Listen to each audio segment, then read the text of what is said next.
When a rescue boat finally broke through the winter gales to reach a remote coastal reef, the crew looked up to see a dead man's arm rhythmically tapping against the lighthouse glass. Inside the circular cabin, a living man with snow-white hair muttered quietly to himself, mechanically tending a flame that had never once gone out. The macabre scene waiting for them in the dark water was not the aftermath of a brutal murder or an act of malice. It was the terrifying consequence of a man who had simply tried to obey the law.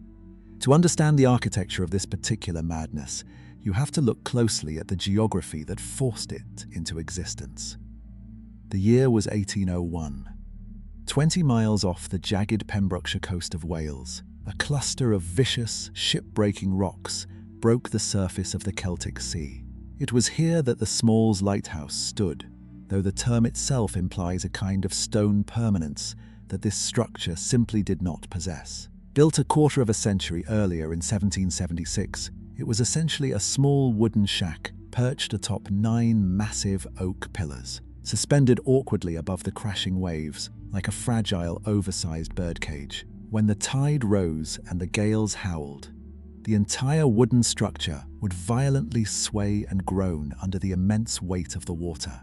The men who worked these early lighthouses knew exactly what they were signing up for. Once the supply boat deposited the keepers on the reef, unloaded the casks of whale oil and salted meat, and turned its bow back toward the safety of the mainland, the isolation became absolute. There was no telegraph, no radio, no retreating, and no calling for aid. The men were tethered to the rock until the spring thaw allowed a boat to safely return. To step outside the circular cabin during a winter gale was to step directly into the abyss. The 2 men assigned to man this desolate outpost for the brutal winter season of 1801 were Thomas Howell and Thomas Griffith. In the long, grim history of maritime misjudgments, their pairing remains one of the most inexplicably disastrous. The 2 men did not simply dislike one another. They harbored a deep, bitter, and entirely public animosity. Back on the mainland, their quarrels were common knowledge in the taverns and along the docks. They were known to engage in explosive, bitter arguments, their mutual hatred a reliable spectacle for anyone willing to listen.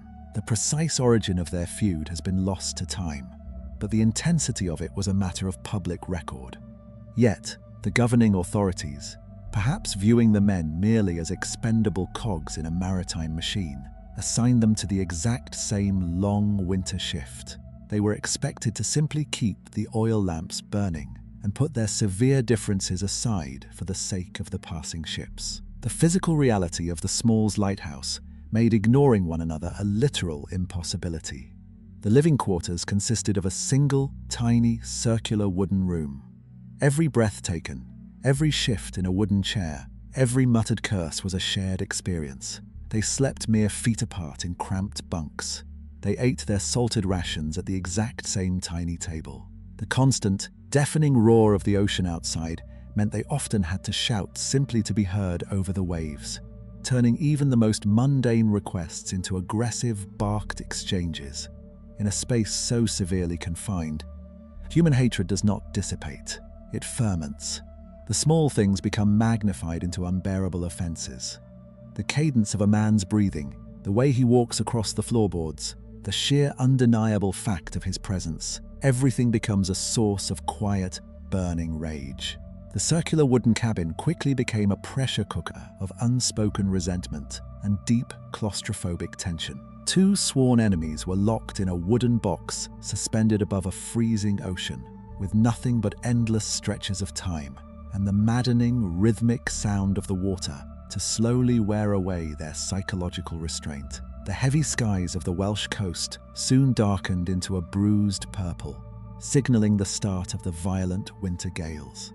The ocean began to hurl itself against the oak pillars beneath their feet, isolating them even further from the world of living men and trapping them completely in their shared wooden prison.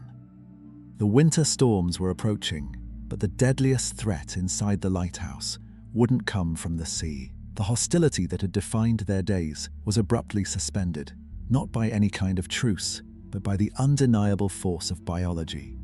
Without warning, Thomas Griffith fell violently ill. Whatever sudden ailment had struck him down, it moved with a brutal and rapid efficiency. In a city, or even a modest mainland village, a doctor might have been summoned, remedies mixed, and a vigil kept by family.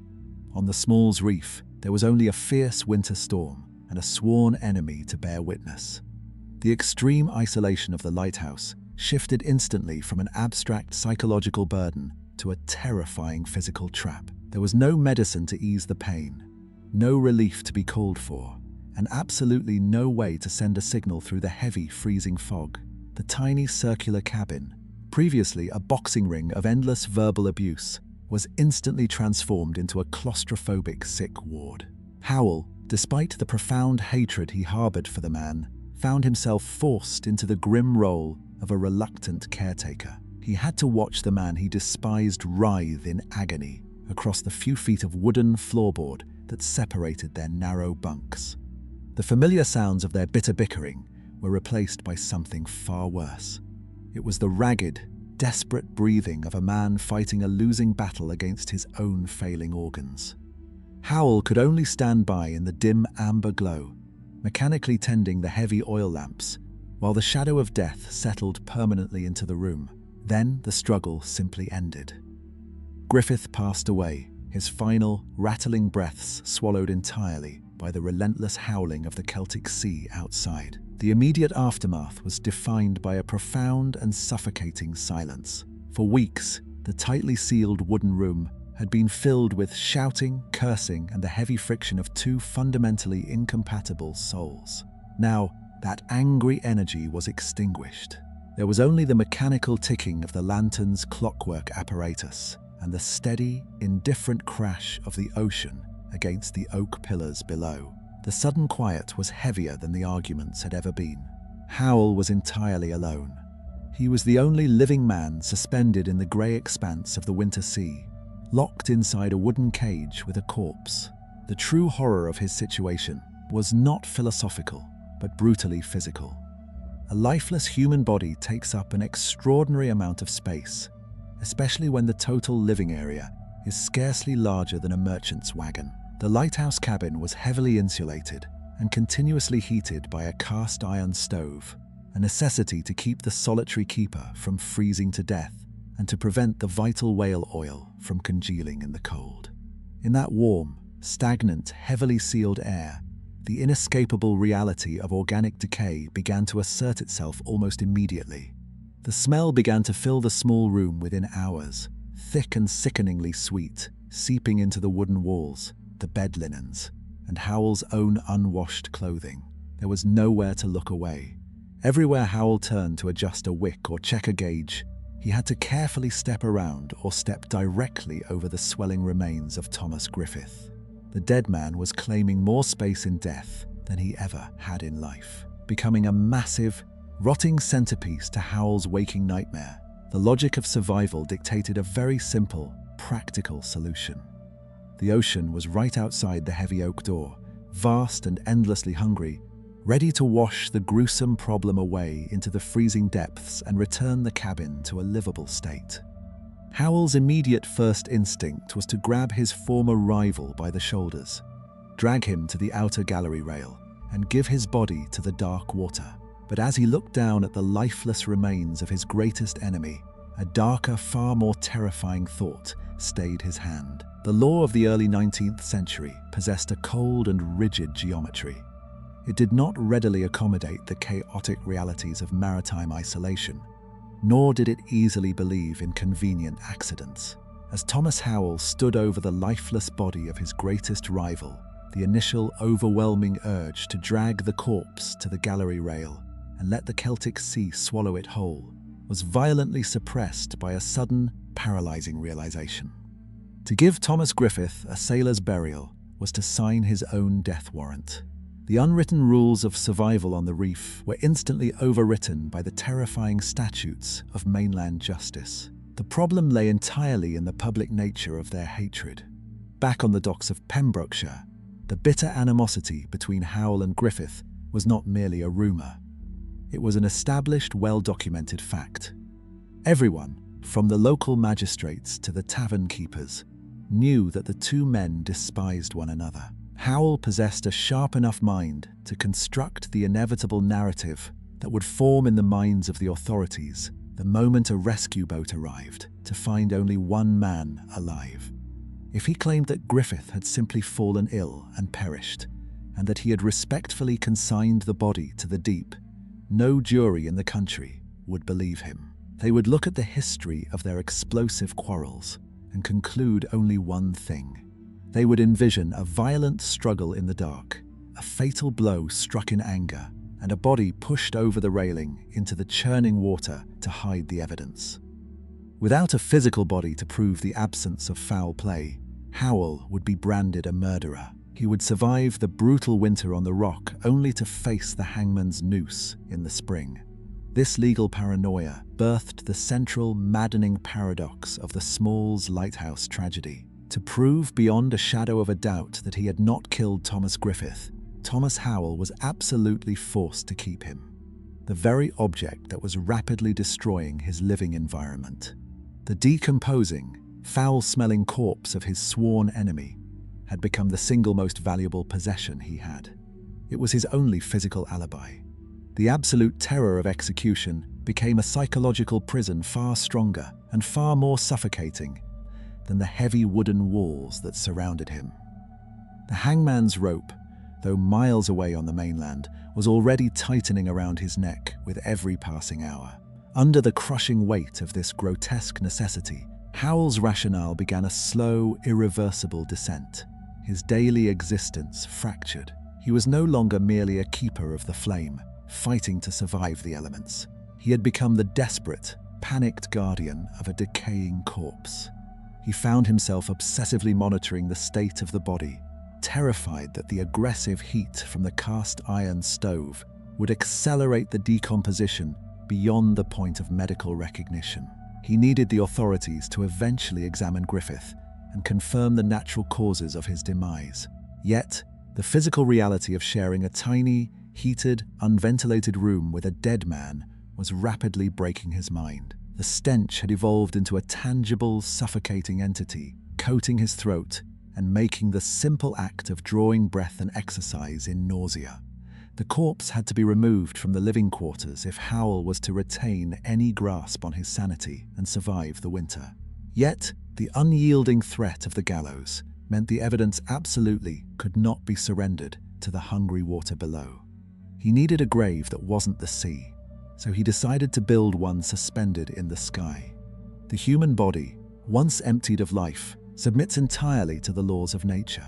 Inside the heavily insulated cabin, the cast iron stove that kept Howell alive was rapidly turning his only alibi into a biological hazard.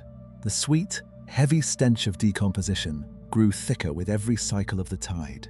It settled into the wool of his coat, tainted his salted rations, and coated the back of his throat. To breathe was to inhale the death of his rival.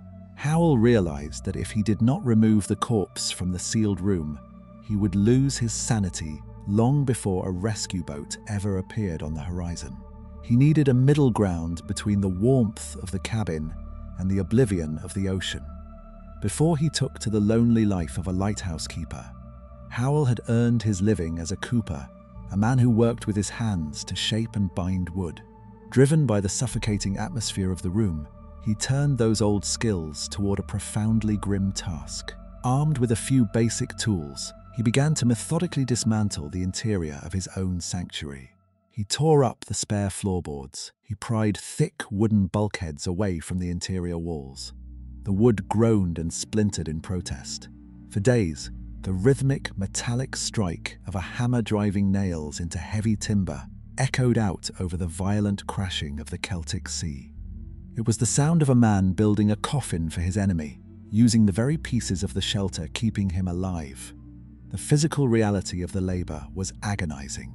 A deceased human is an awkward, profoundly heavy weight, devoid of the tension that makes a living man manageable to lift. Howell had to drag Griffith's swelling form across the narrow floorboards, his muscles burning from the sheer exertion and his stomach churning from the proximity to the decay. He forced the rigid, uncooperative limbs into the crude, hastily constructed wooden box.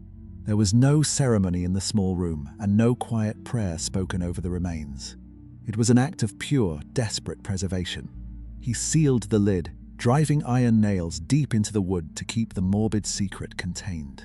The final step required him to open the heavy oak door and step out into the full fury of the winter gale.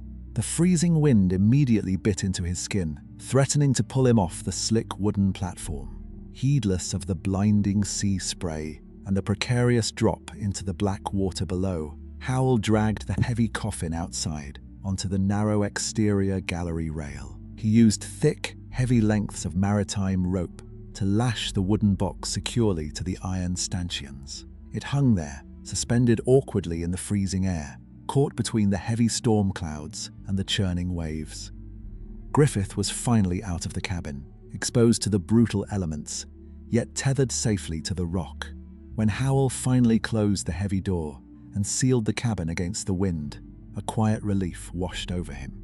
The air inside the circular room slowly grew breathable again. For a brief, deceptive moment, it seemed that the carpenter's desperate solution had saved his mind.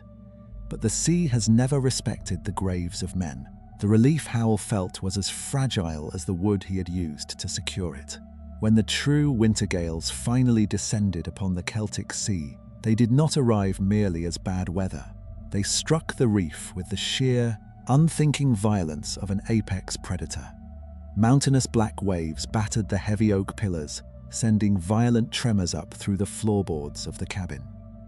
The wind howled with a deafening pitch, tearing at the exterior of the wooden structure and freezing the sea spray into jagged sheets of ice. Howell could do nothing but sit by the cast iron stove, listening to the ocean attempt to tear his sanctuary apart piece by piece.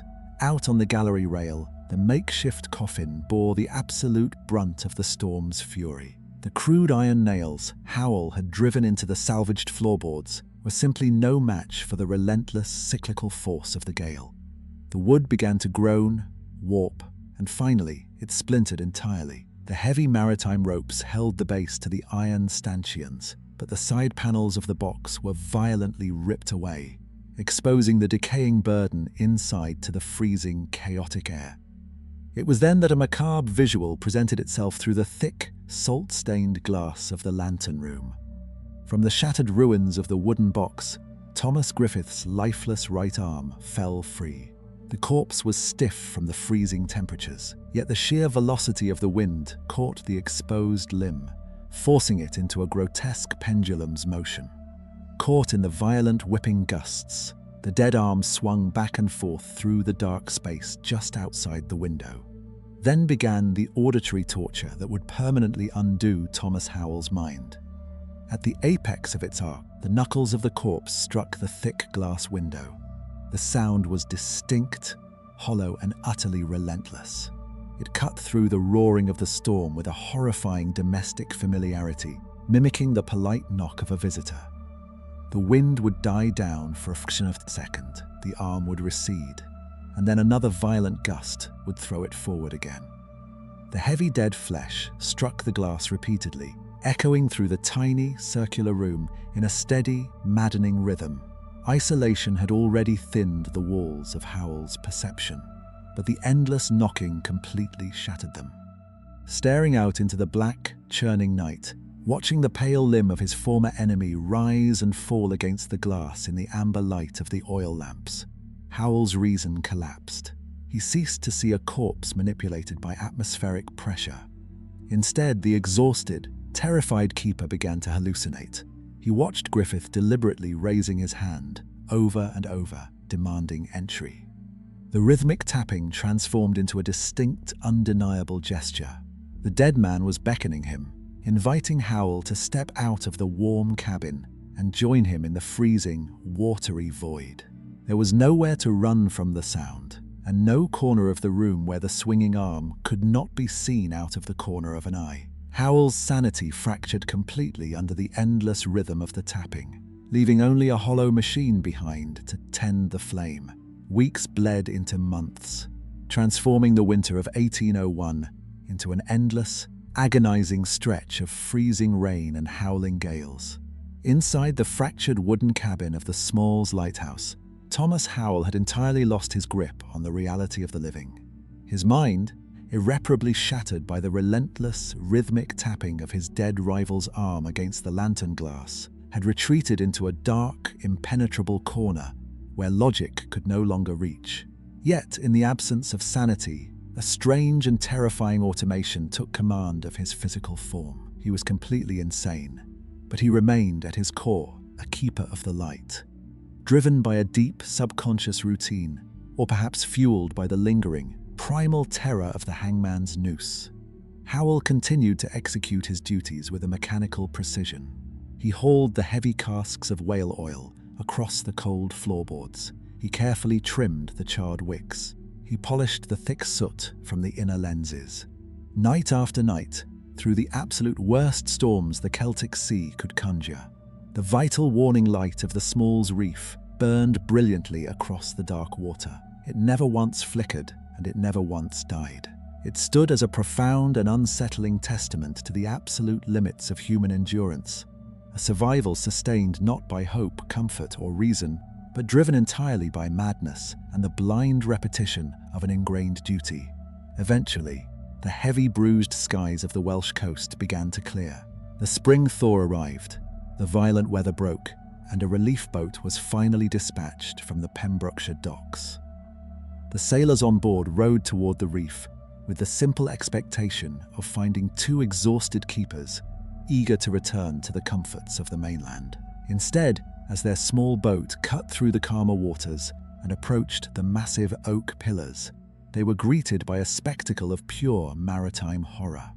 Looking up toward the gallery rail, the rescue crew saw the splintered, weather-beaten remains of a crude wooden box lashed tightly to the iron stanchions.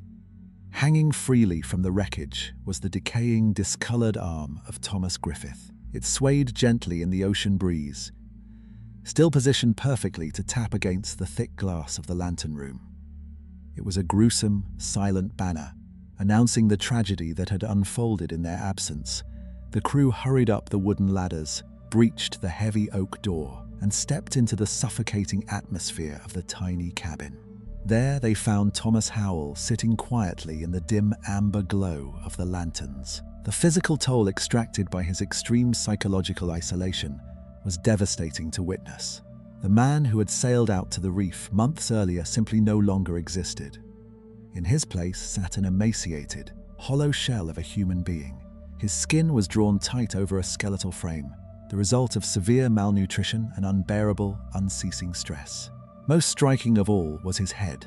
His hair, which had been the dark color of a healthy young man when he left the shore, had turned entirely, shockingly white.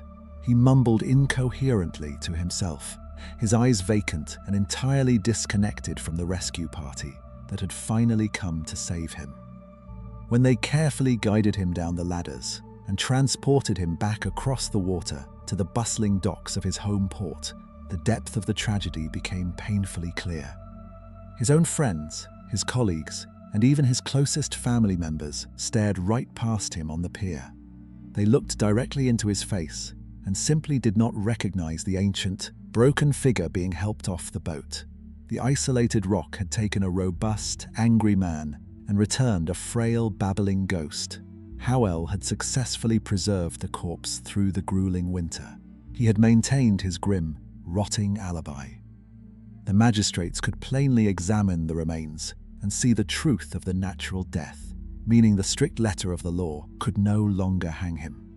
But as society looked at the white-haired ruin of a man standing safely on the docks, they realized they had created a justice system that demanded a fate far worse than execution. The horrific scene recovered from the Smalls Reef forced a profound and immediate reckoning upon the mainland. When the governing board of Trinity House reviewed the official reports of the incident, they were not looking at the aftermath of a malicious crime, but at a catastrophic failure of their own institutional design. For decades, the maritime authorities had treated human endurance as a limitless, easily exploitable resource. They had operated under the cold, bureaucratic assumption that two men, regardless of their bitter personal histories, could simply exist in a vacuum of damp wood and freezing water without consequence. The white-haired, babbling ruin of Thomas Howell proved them devastatingly wrong. The authorities were forced to recognize a terrifying new reality. Extreme psychological isolation possessed a dark, suffocating lethality that was entirely separate from the physical dangers of the ocean. In direct response to the macabre events of 1801, Trinity House instituted an immediate, sweeping change to their maritime regulations. It became known as the three-man rule. Never again, under any circumstances, would a remote lighthouse be manned by a crew of fewer than 3 individuals. The mathematics of this new law were rooted firmly in the gruesome lessons of the Celtic Sea. If one keeper fell ill and died, 2 men would remain alive to bear witness. They would corroborate each other's accounts, providing an unbreakable alibi that would entirely eliminate the terrible, paralyzing legal paranoia that had driven Howell to madness. This strict trio protocol became the absolute standard for isolated maritime safety, an unbroken tradition that lasted for nearly 2 centuries, ending only when the unfeeling, silent circuitry of modern automation finally replaced the need for human keepers. Yet, a story this profoundly disturbing could not simply be filed away and forgotten in the dusty, archival logs of 19th century maritime history. The terrifying image of a man trapped in a swinging wooden cage, forced into a grotesque cohabitation with his rotting enemy, seeped slowly but permanently into the broader cultural consciousness. More than 2 centuries after the real Thomas Howell lost his mind to the tapping on the glass, the tragedy found a new, cinematic life across the Atlantic. The grim ordeal served as the direct historical inspiration for the American director Robert Eggers, laying the foundational dread for his critically acclaimed 2019 psychological horror film, The Lighthouse. The cinematic translation meticulously captured the inescapable claustrophobia, the bitter rivalries, and the terrifying ambiguity of extreme isolation, allowing a modern audience to taste the exact brand of suffocating paranoia that had once consumed the Smalls Reef. The broad, dark tapestry of historical true crime is overwhelmingly populated by individuals who actively chose to commit acts of evil. Thomas Howell remains a rare, tragic exception to that rule. He was a man utterly destroyed by his own desperate, panicked attempt to prove his innocence.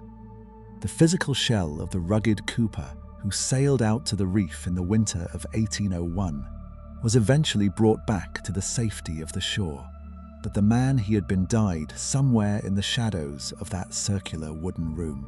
The strict geometry of the British legal system examined the decaying evidence, verified his account, and spared his life, just as he had so desperately hoped.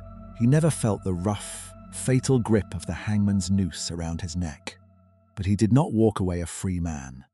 Howell spent the quiet remainder of his days trapped in an invisible, impenetrable prison of his own fractured mind, staring out at a mainland he could no longer comprehend, listening forever to the rhythmic, hollow tapping of dead knuckles against the glass.